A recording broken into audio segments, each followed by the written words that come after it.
Alright, so last time we worked on the exhaust system. Okay, so the headers are in, we've got our little shorty exhaust system in, it's burbling away there. I'm not sure if you can hear it through this little mic, but yeah, we'll give you a listen to that in a sec. So, but where to from here? Okay, so we've got parts showing up all over the place. This mini spool popped up in the mail the other day, so we could put that in, but I'm missing the gear set that I have to put in with it, so I should wait for the gears to show up before I do that. Well, the other alternative was this one, the Nitrous Kit. Now, no doubt you've already seen the unboxing video I've done on this, but I'm really looking forward to sticking this baby in the car. So I guess we'll have a look at it and see how we go.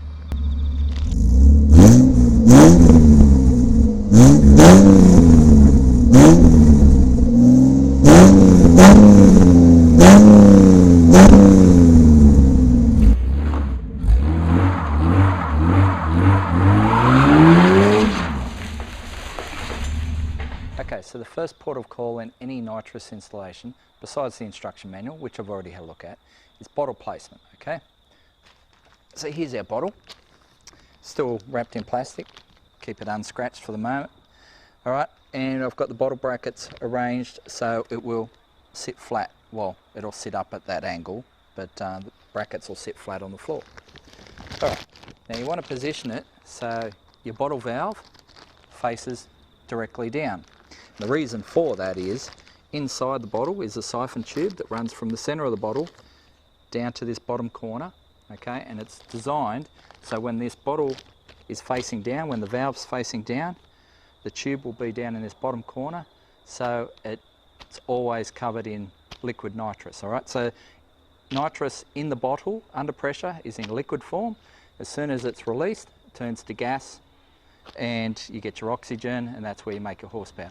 I'll do a little video on telling you how nitrous works, so we won't go into that right now. At the moment, all we're worried about is bottle placement. So let's have a look in our boot. Now the boot of our Ford Falcon sedan has a fairly standard layout, all right? There's a flat area here, and then you've got your wheel well for your spare tyre, okay, and then you've got a little bit up towards the seat. Naturally, the best place for the nitrous bottle would be here, but there's a problem, and the problem is the fuel tank is directly under that area. So drilling the 4 holes for the bottle brackets down there is pretty much guaranteed to give me a bad day. So the only other place is down here in the spare wheel well, but if you stick it in the middle where it looks nice and neat and even, and it's the best place for it, we've got this little mount down here for the spare tyre lock-in screw, okay? So to put the bottle in the best place, I'm going to have to cut that out.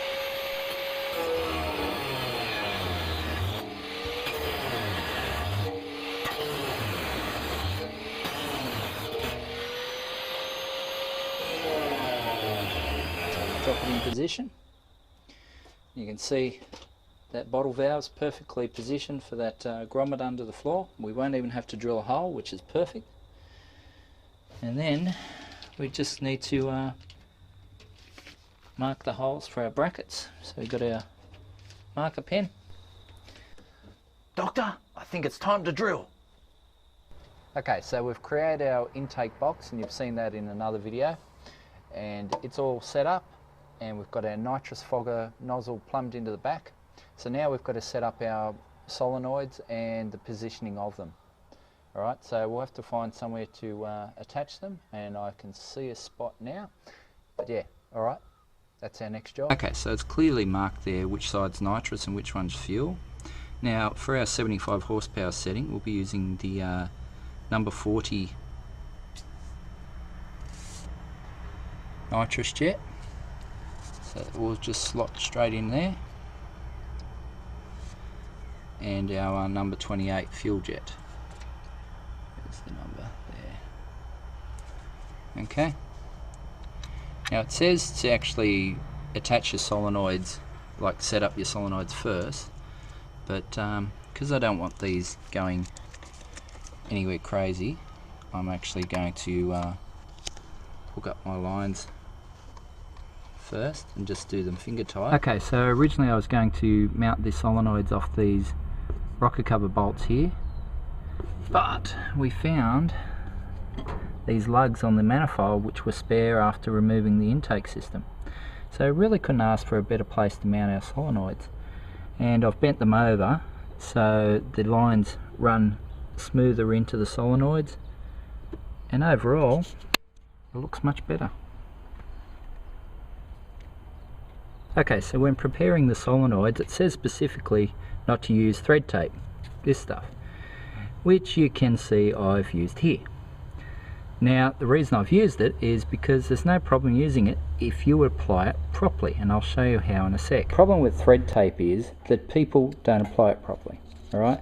They get all carried away and they just go wrapping it, and they put it around the ends of the threads and things like that. And these pieces of tape end up in your solenoid, and they jam it up and they cause blockages and eventually failures. So that's definitely not the way to do it. All right, so you wouldn't do it like that. That's bad, wrong. Okay, so we'll rip that one off. So the proper way to apply your thread tape is up here near the top of the thread.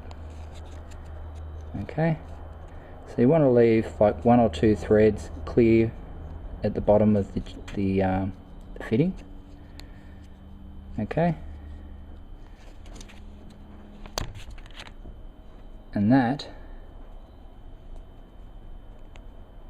should be about perfect. You just got to take care and make sure there's no loose ends or anything that can get into the fitting, but that is the way you want to do it. Okay, see, they say use Teflon paste.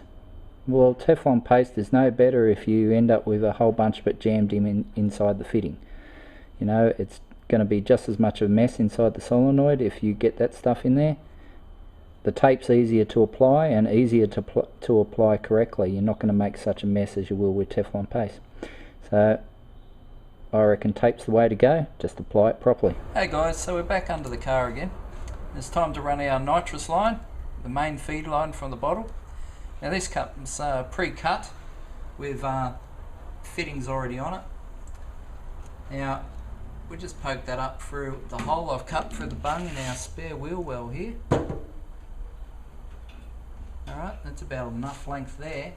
And then we can hold it in place with the greatest automotive invention of the 20th century, the cable tie, or the zip tie as many people call them. I used to work in telecommunications, so I call them cable ties. Alright, now it's just a matter of finding our first spot. Okay, so we've got that attached to the bottle up there, and we've got a nice bend here out of the boot lid, or out of the boot I should say. Alright, so I reckon, now it's best to keep this away from moving parts, sharp edges, all that stuff, okay? Now I reckon the best place to run it is along the fuel line. I mean, it's already there, clearly marked out. I reckon it's a perfect path to get up to the front of the car. Okay, so your typical nitrous system will have 2 switches.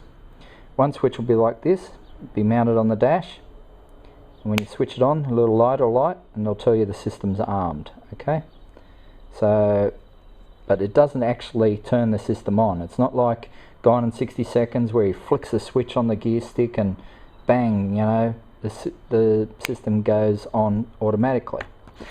For that you need a micro switch. Alright, so the micro switch is the one that actually activates the system. Now it's hooked to the throttle, so somewhere on the throttle body you'll mount this, and when the throttle body or the throttle goes wide open, it'll hit that switch.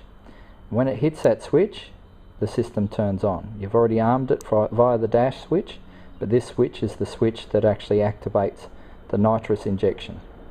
So yeah, goes wide open throttle, click, and then you step off the gas, turns off, and then you'll disarm the system via the dash switch.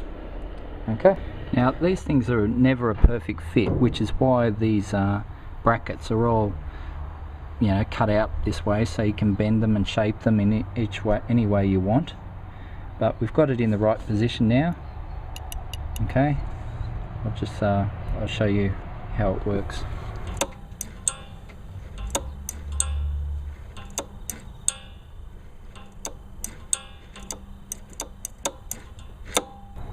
Okay, so the nitrous system comes with a fairly comprehensive wiring setup, including this relay, which I've mounted in behind the battery and under the overflow bottle there.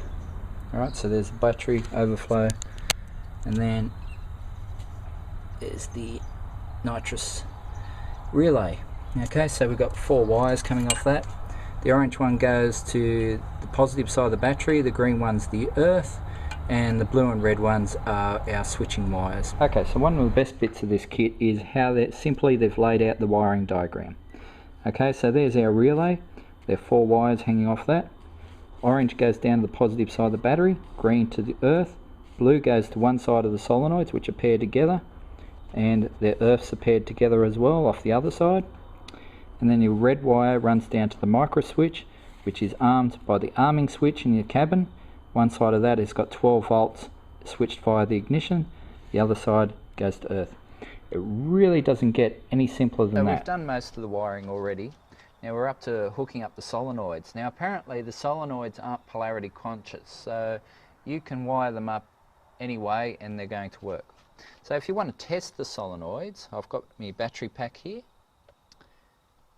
The negative's already connected, so we can just I'll show you what they sound like. That's one. That was the nitrous, and there's the fuel. Okay, they both seem to work fine. Alright, we'll get into hooking them up. Okay guys, so we've got the nitrous system all hooked up now, so I'll just show you how the switches work. So there's our activation switch. Alright, now it doesn't work all the time, so you switch it on, no light. Okay, has to be activated by the key. Alright, so there's our ignition on. Now we've got the light on. Okay, light on means system's armed, ready to go. So when I go full throttle, it should squirt.